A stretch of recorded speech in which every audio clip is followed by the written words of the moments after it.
এজন্য কোটি টাকার মালিক দেখলে মনে করবেন না অনেক সুখ। এই দুনিয়ার জীবনটা ধোঁকা, মোহাচ্ছন্ন হয়ে আছি আমরা। এটা ধোঁকা, এটা মরিচিকা, এটা চাকচিক্যময় একটা জায়গা।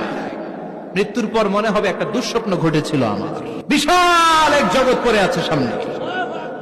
দুনিয়াটাই ধোঁকা, দুনিয়াটাই মোহের জায়গা। আমরা সবাই মোহাচ্ছন্ন হয়ে আছি।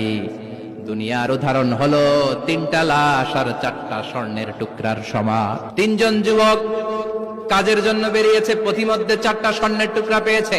মহা খুশি, খুশিতে বাকবাকুম। 3 বন্ধু বলে ভাগ করি, আরেকজন বলে ক্ষুধা লাগছে।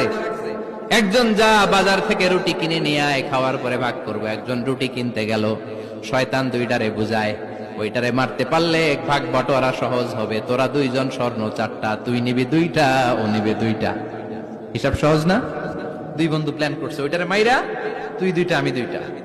যেটা রুটি আনতে গেছে প্ল্যান করেছে রুটির মধ্যে বিষ মিশায় নেই, তাহলে বিষ খাওয়া রুটি খেয়ে ওই 2টা সে সব পাবে, আমি পাবো। ভাগাভাগির কিছু নাই, সব যাবে আমার কাছে। 4টা স্বর্ণের টুকরার মালিক আমি। রুটির মধ্যে বিষ মেখে নিয়ে এসেছে। ওই 2 বন্ধু প্ল্যান অনুযায়ী ওইটার ধরে মেরে ফেলছে। এবার মহা খুশি। এক বন্ধু কয় এবার তো ভাগ বটর আর কিছু নাই, তুই 2টা, আমি 2টা, আগে খাইয়া লইস। খাওয়ার পরে এই 2টাও নাই।